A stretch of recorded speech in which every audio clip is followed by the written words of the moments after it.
It Was Almost Real, the Pro Wrestling History Podcast, episode 73. Hello and welcome to this episode of It Was Almost Real, the Pro Wrestling History Podcast. And this is the podcast dedicated to the history of professional wrestling from 1870 to 1930. And in this episode, I will be talking about the first match in a trilogy of matches between Joe Stecher, one of the claimants to the World Heavyweight Championship in 1926, and John the Nebraska Tigerman Pesek, another one of the legitimate shooters and hookers in wrestling at the time, and someone who had only wrestled Joe Stecher once in the past 10 years of their career. So it was a highly anticipated matchup. I will also be talking about the historic first week of both the two major companies being on streaming services now, WWE, World Wrestling Entertainment, and AEW, All Elite Wrestling. WWE debuted on Netflix on Monday, January 6th. AEW debuted on Max on January 1st. Unfortunately, I didn't realize that, plus I was sick, so I actually reviewed the next week's episode on January 8th. And I know from listener comments that the modern reviews are not as popular as looking at the historical wrestling. So I'm actually going to cover this at the very end, and I'm going to go right into the history topic to start. Dan is not going to join me for this one because he did not see the shows that I'm going to discuss, but he will be with me on the next podcast. He's actually feeling better and he's doing better, but it doesn't take much for him to have a setback, so we still appreciate all the thoughts, and if you're the praying type, if you want to pray too, we'll accept that, but he's doing better, and they're even talking that with significant therapy and physical therapy and rehabilitation that he could come home within the next year. So let's everybody keep hoping for that. So jumping into the history topic, Joe Stecher defeated Stanislaus Zbyszko. If you're a regular listener to the podcast, we've talked about this several times over the past few weeks because I'm working on a project to discuss this period of wrestling. But the Gold Dust Trio, which is a name that may or may not have been used until Toots Mondt was talking to Marcus Griffith, who captured this information in the book The Fall Guys, The Barnum Bounce, which was published in 1937. I won't go over it because if you've heard it, you heard me say it a dozen times, but that is a great book to start your research. But you never want to just quote that chapter and verse like that's the truth because it leaves a lot out. It doesn't fill in all the blanks, and some things are just flat wrong. So the Billy Sandow promotion, which was Sandow and a number of promoters he aligned with around the country, the world champion Ed Strangler Lewis and Joseph Toots Mondt really dominated professional wrestling from 1922 to 1925.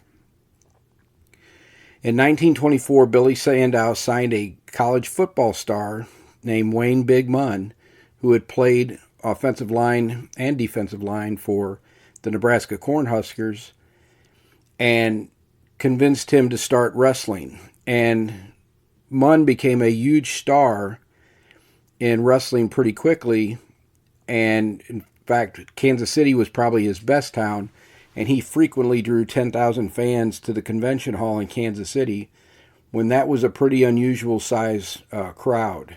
In 1926, Munn had a rematch with Lewis, even after being double-crossed by Zbyszko and being exposed as a limited wrestler, and they drew 16,000 fans to the convention hall in Kansas City. So he was a huge draw.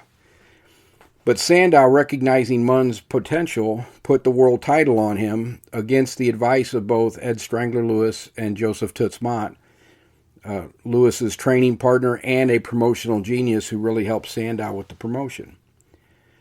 Well, the scheme backfired on Sandow because they had told him that any legitimate wrestler could beat Munn, And Sandow said, don't worry about it. We'll only put him with people we trust. And he put him with somebody he trusted, and that person was Stanislaus Zbyszko, who shot on Munn, legitimately took the title, and then dropped the title to Joe Stecher a month later. So Stecher had a claim to the world title. Ed Lewis also has a claim to the world title. And Stecher's going around the country defending his title, trying to reinforce his claim, which is the more legitimate of the two. Lewis got a version of the title back through some political maneuvering with athletic commissions, whereas Stecher defeated the recognized world champion who had defeated Wayne Big Munn. Even though Zbyszko dropped the belt to Stecher in a work bout, fans were pretty oblivious to that at the time. So, for all intents and purposes, the real lineage of the title belt, Joe Stecher was the world champion.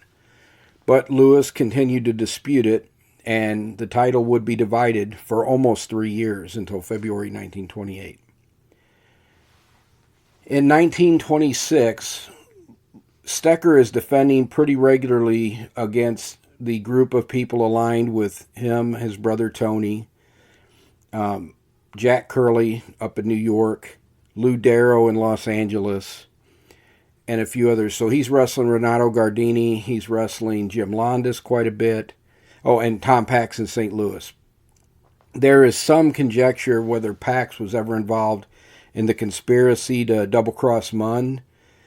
No one has ever definitively said, and St. Louis was chosen to be the place to settle the promotional war in 1928, which would not have happened if Pax was for sure involved in the conspiracy.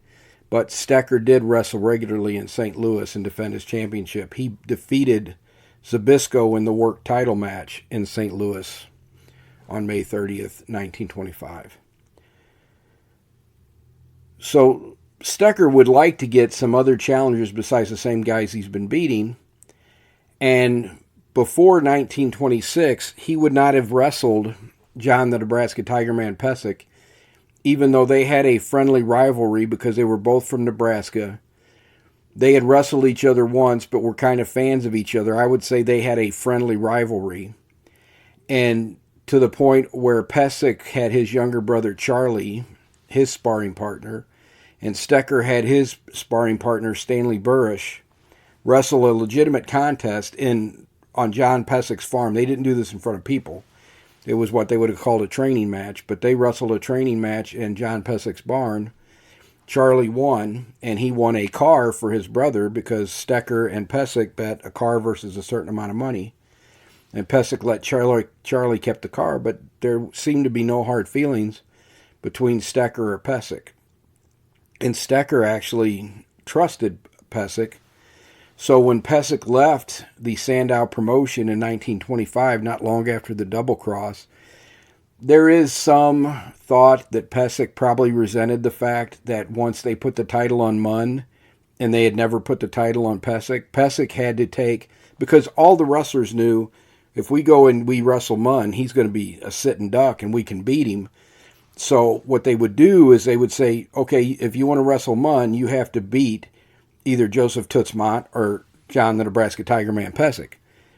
And the wrestlers, of course, backed away from those challenges because they knew Mott or Pesek would put a hook on them. That's the word they use for submission hold.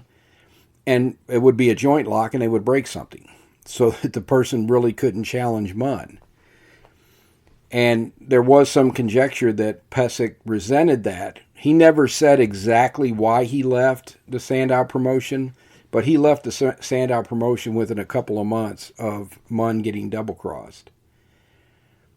And so now that he was no longer aligned with Lewis and Sandow, Pesek was free to wrestle against Stecher, and so Tom Pax booked them for a match in St. Louis. And this match went 4 hours and 13 minutes of actually wrestling, but it went 5 hours. So it was a Thursday night, April 29th in 1926, and they wrestled in front of 8,000 fans in St. Louis, which was a really good crowd. Sam Muchnick in the heyday was drawing 9,000 to Kiel. He'd do better than that at the arena, and then it was called the Checker Dome, but he was pretty consistently drawing in the 9,000 fans. in the 70s and 60s and 70s when the promotion was really doing fantastic. So 8,000 was a huge crowd. And Sam's promotion was on Friday night. This match was on Thursday night, so most of the people that went to the matches would have to work the next day because you didn't call off in 1926, not if you wanted to keep your job. So there were people who were going to get by on a little bit of sleep because Pesek and Stecher entered the ring at 10:12 p.m., and they left the ring at 3:12 a.m. on Friday, April 30th. So they wrestled for 5 hours through the night. And the reason it took so long is they wrestled for 3 hours in the first fall. Now, that's highly unusual, but not unheard of. A lot of the matches went a long time. And people don't understand, well, why did the match go so long? A lot of times there were gambling schemes, so there was gambling involved. Gamblers would bet on not only who would win the match, who would score the first fall, who would score the quickest fall. And so the reason a lot of the falls, particularly the first fall, went a long time, besides to make the wrestlers look strong and, it was not easy to defeat them, but it was also so that the gambling gambling agents, bookies that were working the crowd had the maximum amount of time to get the bets up, and then you'd have the winner of the first fall. So they went 3 hours. So it was a combination of those two things. It was probably getting some betting because in 1926 there would have been betting on the bout. That's one of the more disreputable. Wrestling has a bad reputation. Is a lot of the things they were doing in these work matches were to maximize their gambling profits. They were defrauding people, and that's one of the things that led to pro wrestling's really bad reputation. Well, just one of many things that led to their bad reputation in the 20s and 30s. And eventually the athletic commissions put a stop on it and said, if you don't start billing yourself as exhibitions and quit sending bookies out into the crowd to try to take the marks, then we're going to shut you guys down.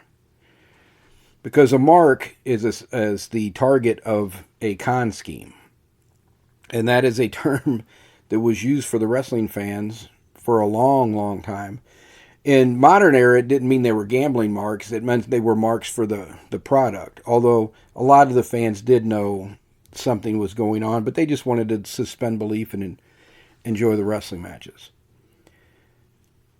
After about 3 hours of wrestling, and so Pesek did several things that nobody had done to Joe Stecher, and it shows how much that the Stechers and the promotional group thought that what a big money maker these matches with Pesek were going to be, because several times Joe Stecher got his body scissors on Pesek, which was usually the end of the match, or not the end of the match, but the end of the fall. And he won almost all of his matches with the body scissors. In this first match in St. Louis, that was not the case. He would put the body scissors on. John Pesek, who was a lighter guy, he was probably 6'1" like Stecher. No, he was 5'11". He was an inch or so, maybe 2 inches shorter than Stecher, but they were pretty close in height. But weight-wise, Stecher outweighed him by 22 pounds because Stecher was 210, but Pesek weighed 188. And he wrestled between 184 and 188 pounds most of the time. But Pesek would stand up with him and just pry his legs apart. Nobody did that to Stecher in a match before. Fans had not seen that. And were just amazed that he was able to break so many body scissors. After about 3 hours, Pesek puts on a double arm wrist lock and a head scissors and is able to pin...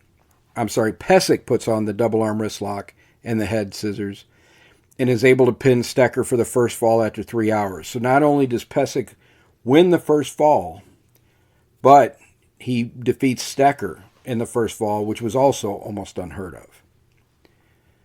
They have the 20-minute intermission. They come back. And they're wrestling for another 30 minutes or so. And the whole time, Stecher is trying to secure the body scissors, and Pesek just keeps escaping. So finally, Stecher puts him in a double wing lock, lifts him up off the ground, and then slams him onto his back and pins him at 33 minutes. So he wins the second fall, but he didn't win it with the body scissors. Again, this is unheard of. These are not common things in the matches between Stecher and his opponents. But Stecher showed frustration in the match that he couldn't get the body scissors, so he used this other hold to pin him. And Stecher was making a big deal about it throughout the match that, he couldn't get the body scissors. Pesek kept escaping. They have another intermission, and then they wrestle for about 40 minutes. Both of them look very fatigued to start the third fall, and why wouldn't you be? You already wrestled 3.5 hours, and even if you're working with each other, you're still pushing and pulling and lifting for 3.5 hours. You're going to be exhausted. Finally, near the ropes, Stecher went to pick up Pesek with a crotch hold. Or actually, it was Pesek went to pick up Stecher with a crotch hold, who squirmed out of it, and then he put a double arm wrist lock and started to try to turn him to his back, but Pesek was right next to the ropes and went over the ropes and fell to the floor. And the commissioned doctor, who was from Jefferson City, thought that he had a slight concussion and would not let him continue the match. So Stecher won the third fall on Pesek's withdrawal at 40 minutes and 30 seconds, and it came out to be just at 5 hours where the referee raised his hand. It was at the 3:12 a.m. in the morning. And, of course, Pesek's manager complained because he said that Stecher fouled him, but the referee, Harry Sharp, the regular St. Louis referee, said no, that he fell over because he was exhausted. Now, saying this, I believe Harry Sharp was smartened up to what was going on, because have no doubt, this match was so good and so believable that the regular St. Louis newspaper correspondents who covered professional wrestling in the city all thought it was a legitimate contest. But I can assure you, if Pesek had gone into business for himself in St. Louis, there would not have been 2 more matches in Los Angeles in October. So they were working, and Harry Sharp, I'm sure, was in on the finish and what they were going to do. But it so impressed the fans, and it so impressed the reporters, who were always looking and believed almost everything was worked. They were able to fool both the fans and the newspaper reporters, which the newspaper reporters is a much bigger deal than the fans. The fans want to believe, but the newspaper reporters don't want to believe. So being able to fool them showed how successful they were in making it look like that they were actually shooting as opposed to working. But this match, of course, because of the inconclusive ending to the match, set them up for a rematch, and they actually had a series of 3 matches in 1926. And the second one occurred in October in Los Angeles, and the third one occurred in November in Los Angeles. And Pesek would eventually go into business for himself, and there's a little bit more to that than meets the eye. But I talked about this match in Shooter in a Worked World, John Pesek in the 1920s Promotional Wars. I'm also going to talk about it in the Divided Championship. Probably not in as much detail, but I'm going to discuss what happened and then refer people to the other book if they want a more detailed explanation, probably. Who knows? I may get there and decide for this book project it needs to be in there fully detailed too. But that is the first match between Stecher and Pesek that they had had in 10 years, and it was so good that it fooled both the newspaper reporters and the fans. And they made a heck of a gate off of those 8,000 fans. So it would lead to, I believe, both of the crowds in Los Angeles might have been a little bit bigger. But newspapers throughout the country carried the story of that match. So the fans in Los Angeles would have known what had happened in St. Louis and would have been excited for this rematch. That's the history topic for this week. If you're not really interested in modern wrestling, you can pop off. We will be back next week. I know I said there was going to be 2 episodes this month. I'm pretty sure we're going to have 3 episodes this month. The second, third, and fourth Mondays in the month, I think we're all going to be podcasts. And the next episode, we will talk about something other than the book I'm working on right now. I want to talk about a different history topic. I don't want you just to hear the same things for the next few months. And we're going to go back to an older review next time as well. And Dan should be with me on this next podcast. I'm actually thinking about doing a review of Iron Claw, the Von Erich movie. And if I do that, my son also has Max. I think I'm actually going to bring Caleb in for that one, because we've talked about World Class, but he never saw it as a kid. He won't be familiar with the story, and I kind of want to get his view on the movie before we go into the history with World Class and what actually happened as compared to what's in the movie itself. So stay tuned. That might be the third episode for this month. So if you're still sticking around, I want to say that this is not a historian's view of the Raw and AEW Dynamite show. This is not a insider's view, because I'm definitely not an insider. This is a wrestling fan's view. Somebody who started watching wrestling as a little kid in the late 70s, went with his sister to Sam Muchnick's cards and Sam Muchnick's last card on January 1st, 1982. And we continued going to the wrestling matches until 1985 or 1986, when I was a teenager. And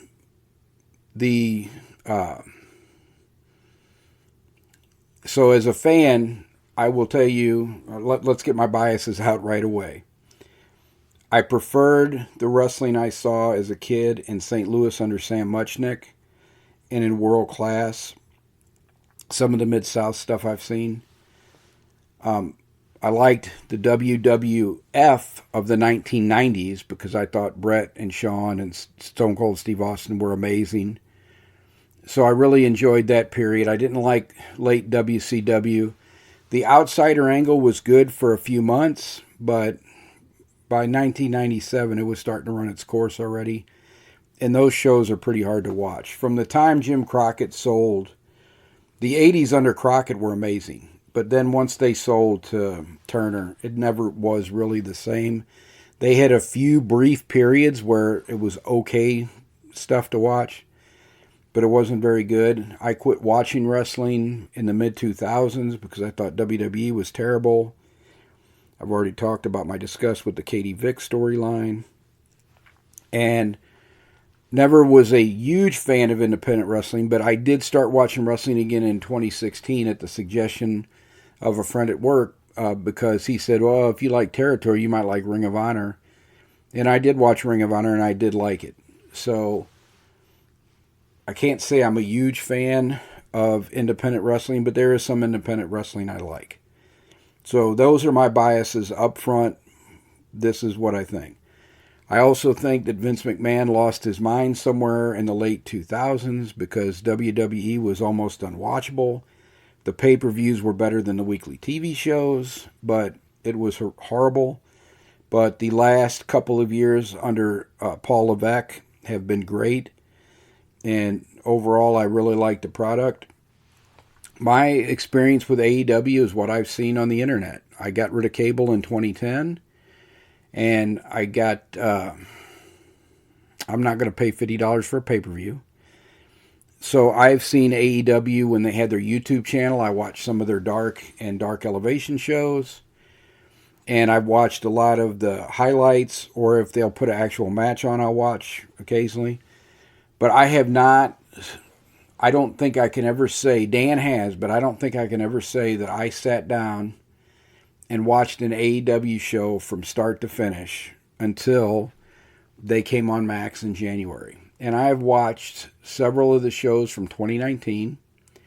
I have watched some of the shows from 2024. and I watched I watched the January 8th show that was simulcast on Max.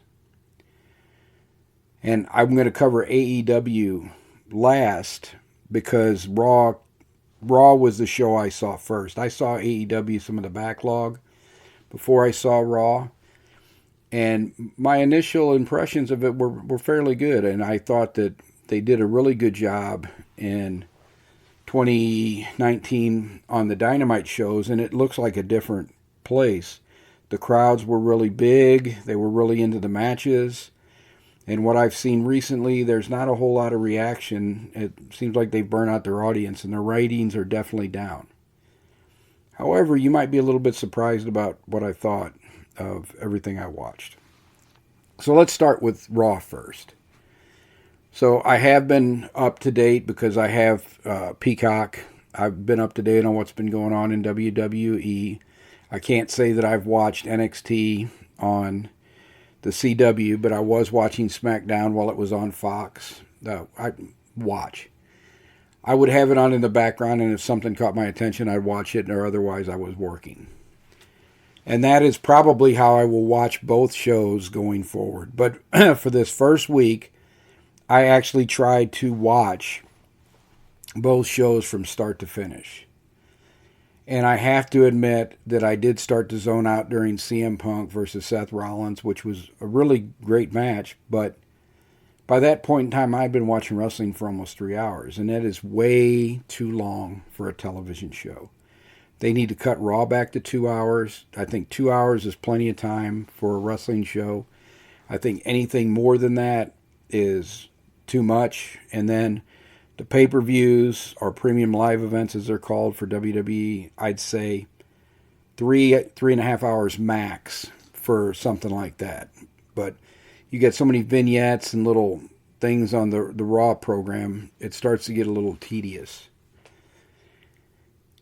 The Roman Reigns versus Solo Sikoa match, excellent match, great way to end that story. Having The Rock come out there was a great thing. Rhea Ripley winning the title back, to me, makes sense. Liv is doing a fantastic job in the character she's playing, but she's so small to be the world champion. It's really hard to be believable when you're that much smaller than everybody that you're wrestling with. But she is amazing, and her and Dom are just a heat magnet. Hulk Hogan. Let me tell everybody that was booing Hulk Hogan in Los Angeles, you were about 30 to 40 years late to the party. I have been booing that bum since the middle 80s.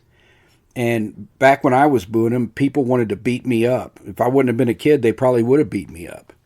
But Dan and I went to the wrestling matches when we were teenagers, and he's trying to pull me back in the seat because we got seats right near the aisle.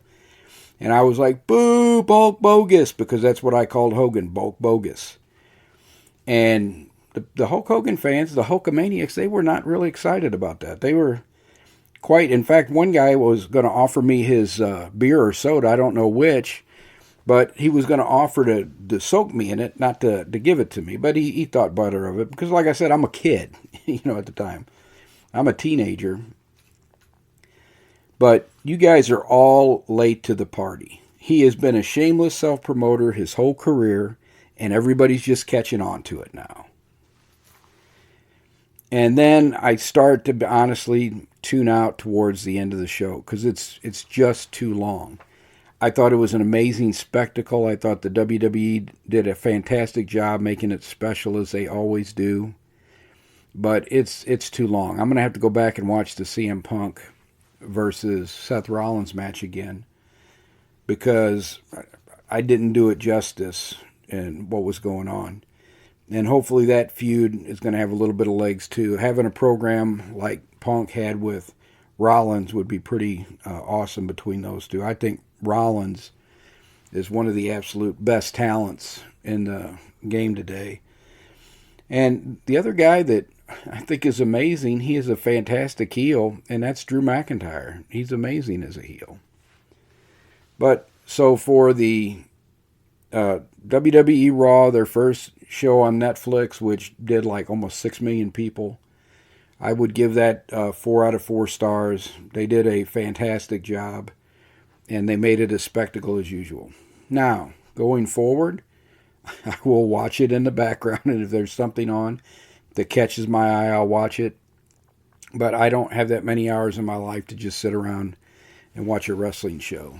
So I won't watch it all the way through. And going to AEW Dynamite, that's how I watched a lot of the shows before I watched the one on January 8th. I had it on in the background, and when things caught my eye, I would look at them. And I will say that I thought that the show in 2019 was pretty good, other than Chris Jericho looked ridiculous. And the years have not helped. He looks even more ridiculous now. And the whole Marco stunt thing was ridiculous. I fast-forwarded through several of those matches, because when he was in the match with Jungle Boy in 2019 versus the Lucha Brothers, having the Lucha Brothers sell for this tiny, tiny guy that they could have caught and just held up, there's no way he could have made them take bumps. So you knew they were obviously taking bumps for him. And it was so phony. I just zipped past that. But outside of the Marco stunt and the fact that Chris Jericho looked absolutely ridiculous, I didn't think the shows were bad. I would have probably been watching at least the things that caught my attention. I watched one of the pay-per-views. I think it was Fight for the Fallen from 2019. It was the one before the pay-per-view where Moxley and I think Kenny Omega had some garbage match that I would not have watched in a million years. So it was the pay-per-view before that one that I thought was pretty good. I think the one I watched might have been Cody Rhodes versus Chris Jericho for the world title. Might have been. And I watched several of the Dynamite shows leading up to January 8th. They didn't have the January 1st show on. And I'm going to say in hindsight, I'm glad I watched the January 8th show and didn't watch the January 1st show, because I did not like the January 1st show at all. And I might not have watched January 8th. But let's talk about January 8th. First, let me say, I liked the show. I enjoyed it. There are things that happen sometimes that I don't really care for, but I can say that about WWE. I can say that about Mid-South and World Class back in the day. There were some silly angles or some foolish things that they did.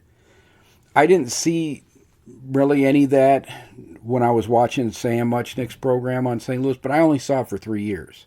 I had heard that there was some stuff that made Sam mad that had occurred years before, so it had to have happened on the show. I just didn't see it because when I was watching, it was just the last few years of his promotion. So I'm pretty positive that I started watching in 1979. I know I was watching in 80 and 81. And 80, I went to see my first show live with my natural father, Ken Sr. And then in 81, that's when my mom married my dad, and my sister Vicky, before my parents even got married, she had asked me if I liked wrestling. I said yes, and she started taking me. So we were going all the time. I don't remember seeing too much ha-ha on St. Louis, but it had the reputation of being the straightest promotion. And I don't remember too much of it. With this show, they hooked me from the beginning because they started with somebody I was really interested in and somebody who I had not seen, but I had heard great things about. I think I saw a Will Ospreay match years ago from Japan, before New Japan took down a lot of their stuff off YouTube. And I thought quite a bit of the match I saw. He was a lot thinner then, though, if I remember correctly. He might have been wrestling Zack Sabre Jr. when I saw the match I saw him in, and I thought he was quite a bit thinner. But Buddy Matthews, I've said multiple times, he's more evidence that Vince lost it, because here's a guy that looks like $1 million, moves better than guys 20 pounds lighter than him, can do just about anything in the ring, and is an amazing athlete. This is a guy that should be at the top of the card. And Ospreay definitely, even though Buddy got beat, which he gets beat all the time, Osprey definitely gave him the rub, and they had a really good match. There was a couple cooperation spots, and the one thing, when Buddy did that knee to the back of the head, that should have been it. How do you get up from that and do something else? But other than, being a little nitpicky, I really enjoyed that match. The next match that caught my attention was the Casino Gauntlet match. I will have to say that went on a little bit, and I hate when they junk up matches with a whole lot of people, but I will also say I was really happy that they put Will Hobbs over in the end. He should be another guy that's a big attraction there for AEW, and they could do more with him. Bobby Lashley and Shelton Benjamin did amazing as usual. I think they missed the boat with Mark Briscoe, but that ship's probably sailed.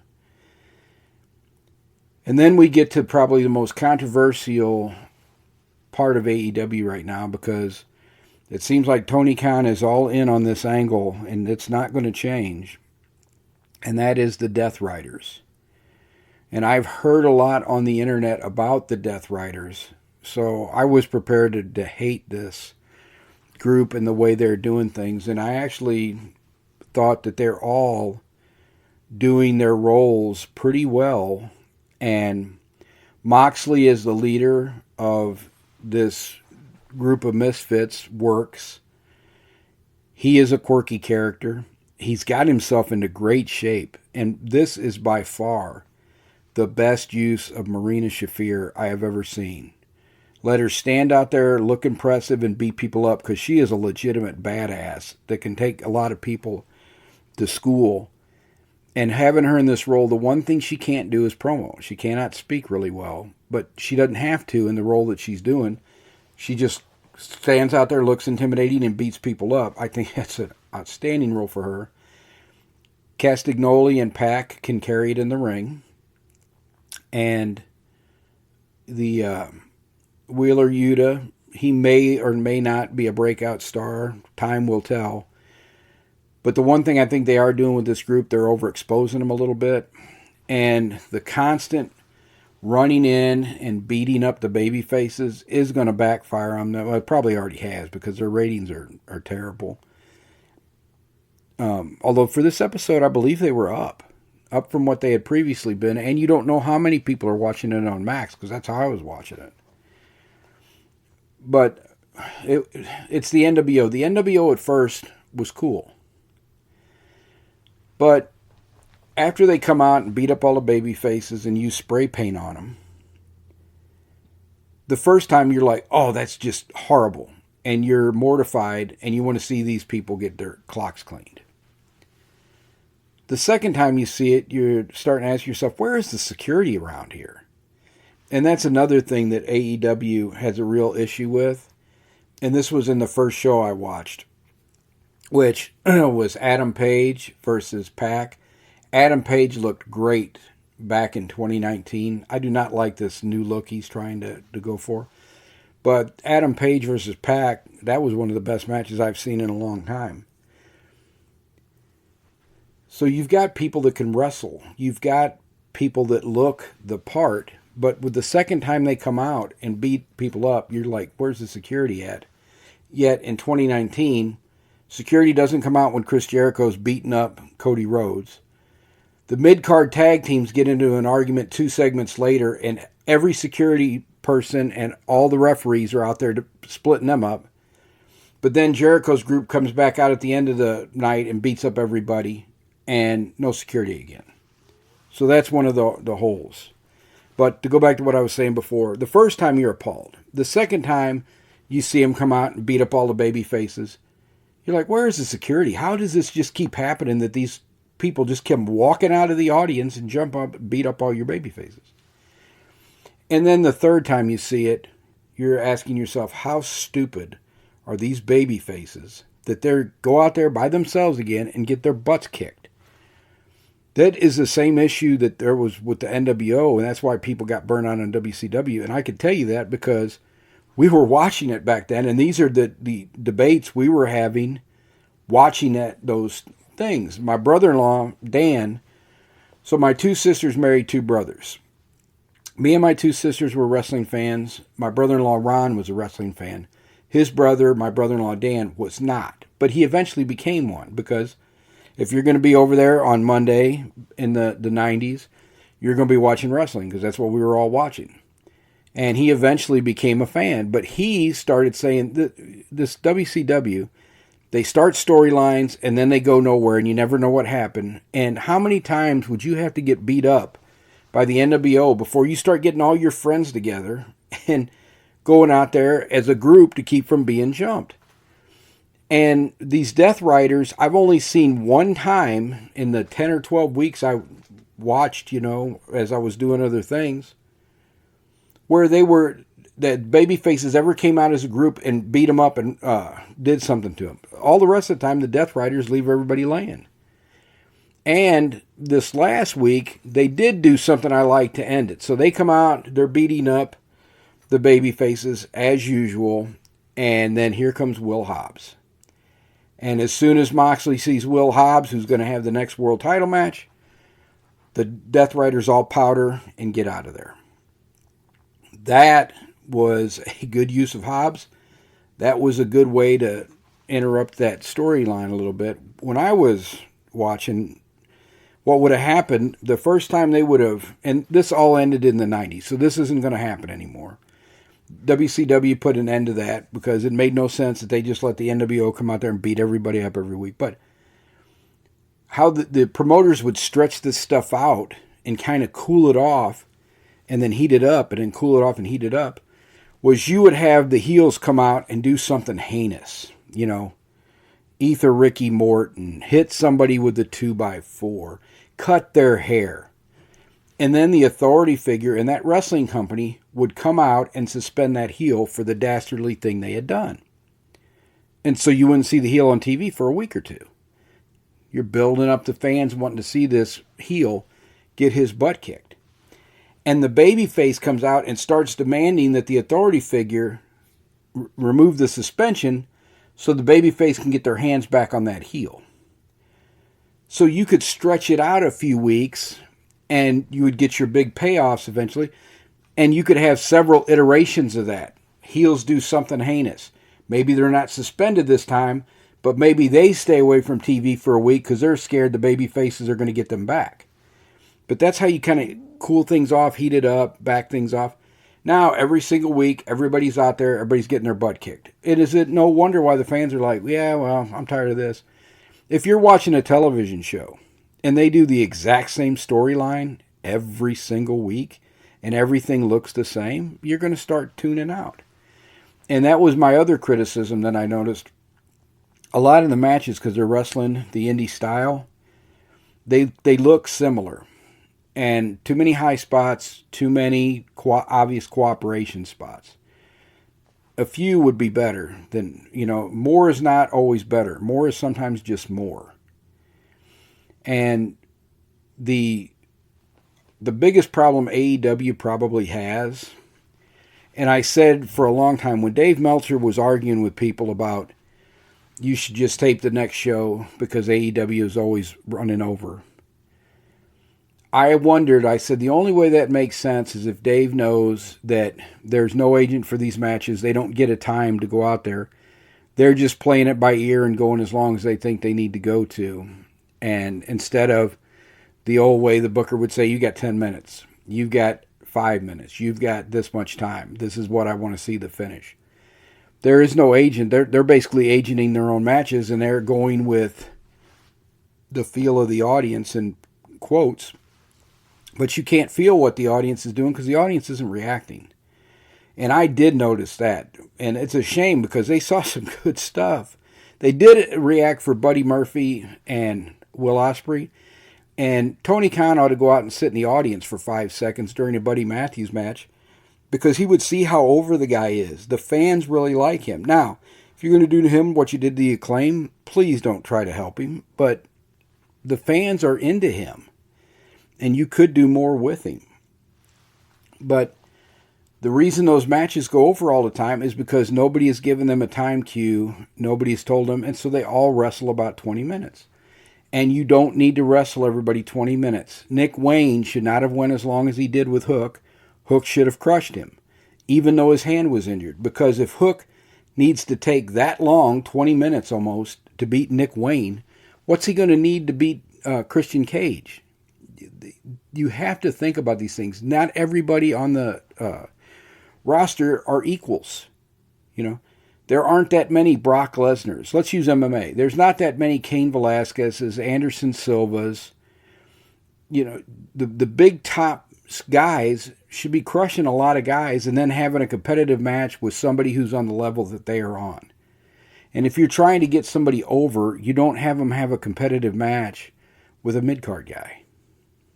So I think we've beaten this review a little bit to death, so I won't go much farther. But I will say I liked AEW more than I thought I would.